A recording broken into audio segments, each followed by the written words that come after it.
കൽക്കി 2898 AD is just outstanding. വേറെ level പടം. ഈ ഫോർഗെറ്റ് അബൌട്ട് ദി കൽക്കി, forget about the futuristic sci-fi part of this movie, പ്രഭാസോ ബാക്കിയുള്ള ആക്ടേഴ്സ് എല്ലാം മാറ്റി നിർത്ത്. മഹാഭാരതം നിങ്ങൾക്ക് ഇഷ്ടമാണെങ്കിൽ, അതിലെ ക്യാരക്ടേഴ്സും അതിലെ സീക്വൻസുകളും ഒക്കെ നിങ്ങൾക്ക് ഓർമ്മയുണ്ടെങ്കിൽ you will just love this movie. ഒരു ചെറിയ പാട്ടുള്ളൂ മഹാഭാരത സിനിമയിൽ, but that made me completely satisfied. Take my money എന്ന് പറയുന്ന ആ ഒരു സാധനമാണ്. ആ ഒരു സീക്വൻസ് മതി എനിക്ക് ഈ സിനിമ ഫുൾഫിൽ ആവാൻ. ഒരു സീൻ ബിൽഡിംഗ് ഉണ്ട് ഈ പടത്തിൽ. ആ ഒരു സീനിന് വേണ്ടി മാത്രം എനിക്ക് വേണമെങ്കിൽ ഈ സിനിമ ഒന്നും കൂടി കാണണമെന്നുണ്ട്.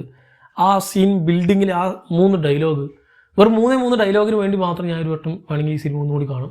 അത്ര ഗംഭീരമായിട്ട് സ്റ്റേജ് ചെയ്തിട്ടുള്ള ഒരു സീക്വൻസ്. ആ സീക്വൻസ് ഈ സിനിമയുടെ മൊത്തത്തിലെ ലെവൽ മുഴുവനായിട്ട് മാറ്റി എന്ന് പറയും. ഈ സിനിമയിൽ അവിടെ ഇവിടെ ആയിട്ട് കുറേ പോരായ്മകൾ അവിടെ ഇവിടെ ആയിട്ടുണ്ട്. അതിൻ്റെ നറേറ്റീവിൽ കമ്പാരിറ്റീവ് ആണെങ്കിൽ ഫസ്റ്റ് ഹാഫിനേക്കാൾ കൂടുതലായിട്ട് സെക്കൻഡ് ഹാഫിലാണ് കുറേ കൂടി എൻഗേജിങ് ആയിട്ടുള്ള സാധനങ്ങൾ പോകുന്നത്.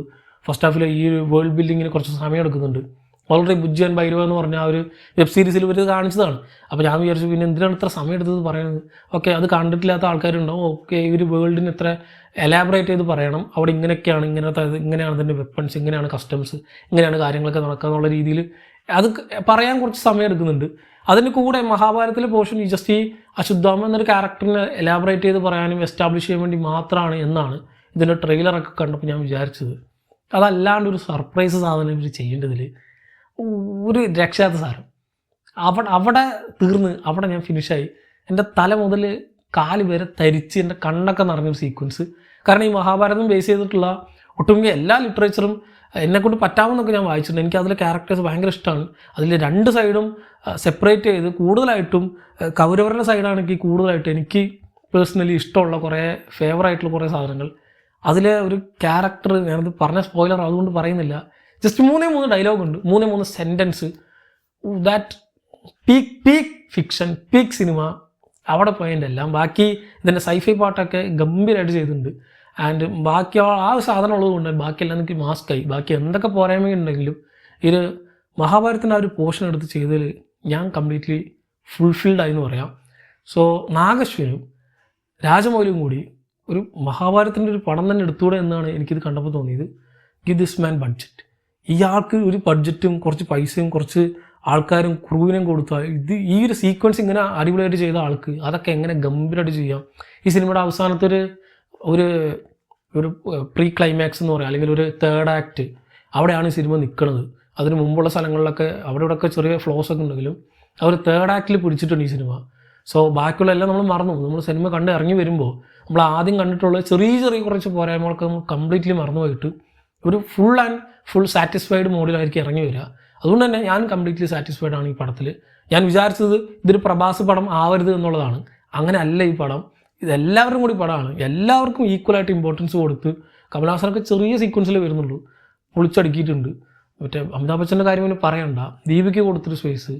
ദെൻ നമ്മുടെ അങ്ങനെ ഈവൻ അന്നാബിനടക്കം കിടിലിനായിട്ടുള്ള കുറച്ച് സാധനങ്ങൾ വെച്ച് ഇങ്ങനെ വന്നു പോകുന്ന മേജറായിട്ട് ഒരു എസ്റ്റാബ്ലിഷ് ചെയ്യുന്ന ക്യാരക്ടേഴ്സിനൊക്കെ തന്നെ ഈക്വൽ ഇമ്പോർട്ടൻസ് കൊടുത്ത് ഒരു പ്രഭാസ് പടം അല്ലാതാക്കി ഒരു നോർമൽ സൈഫൈ ഫ്യൂച്ചറിസ്റ്റിക് ആയിട്ട് ചിന്തിക്കുന്ന ഒരു നോർമൽ സിനിമ അല്ലാതെ വേൾഡിന് മുമ്പിൽ പ്രസൻറ്റ് ചെയ്യുന്ന, അല്ലെങ്കിൽ നമ്മുടെ മിത്തോളജിനെ എടുത്ത് വേൾഡിന് മുമ്പിൽ പ്രസൻറ്റ് ചെയ്യുന്ന ഒരു മൂവി ആയിട്ടാണ് എനിക്ക് ഈ സിനിമ തോന്നിയത്. ആൻഡ് അവിടെ ഈ സിനിമ എങ്ങനെ പോലൊരു സല്യൂട്ട് അർഹിക്കുന്നുണ്ട്. കാരണം ഇതുവരെ അങ്ങനെ അധികം സിനിമകളിൽ നിന്നും തന്നെ ഈ നമ്മുടെ മിത്തോളജി അധികം എക്സ്പ്ലോർ ചെയ്ത് പുറത്തേക്ക് എത്തിക്കാൻ നോക്കിയിട്ടില്ല. സോ ഒരു സൈഫൈ ബ്ലെൻഡോടെ കൂടി ഈ ഒരു മഹാഭാരതം എന്നൊരു എപ്പിക്കിനെ പ്രസൻറ്റ് ചെയ്ത വിധം it's outstanding. So I just completely love this movie. എനിക്ക് ഈ സിനിമയെ പറ്റി ഇരുന്ന് ഒരുപാട് കാര്യങ്ങൾ പറയാനുണ്ട്. Even block by block, sequence by sequence എടുത്തിരിക്കുന്ന കാര്യങ്ങളൊക്കെ തന്നെ. പക്ഷേ ഒരു റിവ്യൂ എന്ന രീതിയിൽ എനിക്ക് ഈ സിനിമ എല്ലാവരും കണ്ടിരിക്കേണ്ട ഒരു മസ്റ്റ് വാച്ച് ആയിട്ടെന്ന് പറയാനുള്ളൂ. അപ്പോൾ നിങ്ങൾക്ക് മഹാഭാരതത്തിനെ പറ്റി വലിയ ധാരണ ഇല്ലയെന്ന് വെച്ച് ഈ സിനിമ ഒരു ഇഷ്ടപ്പെടാതെ പോകും, അങ്ങനെയൊന്നുമില്ല. തീർച്ചയായിട്ടും ഇഷ്ടപ്പെടും. നമ്മളവിടെയൊക്കെ കേട്ടിട്ടുള്ള കുറച്ച് ക്യാരക്ടേഴ്സാണ്. അതിനെക്കുറിച്ച് കൂടുതൽ അറിയുമെങ്കിൽ കുറേ കൂടി കൂടുതലായിട്ടുള്ള ഒരു ഗൂസ്ബം മൊമെൻറ്റ് കിട്ടുന്നു മാത്രമേ ഉള്ളൂ. അല്ലാതെ ഇതിൻ്റെ സ്റ്റേജിങ്, ഇതിൻ്റെ ഒരു പ്ലേസ്മെൻറ്റ്, ആ ഒരു സിനിമാറ്റിക് യൂണിവേഴ്സിൻ്റെ ആദ്യ പാർട്ട് എന്ന രീതിക്ക് this film is just outstanding. Second പാർട്ടും ഇതിന് ഇനി വരാനുള്ള എത്ര പാർട്ടുണ്ടെന്ന് അറിയില്ല. ഈ ഫിലിം ഇനി വരാനിരിക്കുന്ന ഇത്തരത്തിലുള്ള സൈഫൈ മോഡേൺ ഫ്യൂച്ചറിസ്റ്റിക് അല്ലെങ്കിൽ പൈസ ഇറക്കിയിട്ട് എടുക്കുന്ന പടങ്ങൾക്കുള്ള ഒരു കംപ്ലീറ്റ് കോൺഫിഡൻസ് തന്നെയായിരിക്കും. ഇനിയും പ്രൊഡ്യൂസേഴ്സ് ഇങ്ങനത്തെ പടം എടുക്കാൻ ഈ സിനിമ എങ്ങനെ വലിയൊരു മൈൽ സ്റ്റോൺ ആയിരിക്കും എന്നുള്ളത് ഉറപ്പാണ്. കാരണം ആദ്യ പോലെ വെറുതെ CGI ഫീൽഡായിട്ടുള്ള ഗ്രീൻ മാറ്റിൽ എടുത്തിട്ടുള്ള ഇത്രയും പൈസ ചിലവാക്കി നശിപ്പിച്ചിട്ടുള്ള സിനിമകൾ വെച്ച് നോക്കുമ്പോൾ പ്രാക്ടിക്കൽ എഫക്ട്സ് യൂസ് ചെയ്തും കിടിലൻ ക്രിയേറ്റീവായിട്ട് എടുത്തിട്ടുള്ള, പണി അറിയാവുന്നവരെടുത്തിട്ടുള്ള, ഇരുന്ന് എഴുതിയിട്ടുള്ള വൃത്തിക്കുള്ളൊരു പടം. So please do watch it and encourage it. ഇങ്ങനത്തെ പടങ്ങൾ നമ്മൾ പ്രോത്സാഹിപ്പിച്ചാൽ മാത്രമാണ് ഇനി ഇങ്ങനത്തെ പടങ്ങൾ നമ്മുടെ നാട്ടിൽ നിന്ന് വരുള്ളൂ. And I think this is A proud moment for every Indians. ഇങ്ങനത്തെ ഒരു പടം നമ്മൾ ഇറക്കിയിട്ടുണ്ട്, വേൾഡിന് മുമ്പിൽ പ്രസൻറ്റ് ചെയ്യാൻ ഒക്കെ നമ്മുടെ കയ്യിലുണ്ട്. ഇങ്ങനത്തെ ഒരു പടം എന്ന് പറഞ്ഞിട്ടായിരിക്കും നമ്മൾ ഇറങ്ങി വരിക. So in that case I am completely satisfied. It's A must watch movie. Please do watch it in theatres. ഈ സിനിമ കണ്ടവരുണ്ടെങ്കിൽ സിനിമയുടെ അഭിപ്രായം താഴെ കമന്റ് ബോക്സിൽ കമൻറ്റ് ചെയ്യുക. നമുക്ക് ഡീറ്റെയിൽ ആയിട്ട് പിന്നെ സെപ്പറേറ്റ് പറയാം, ഇതിൽ പറഞ്ഞ് വലിപ്പിക്കുന്നില്ല.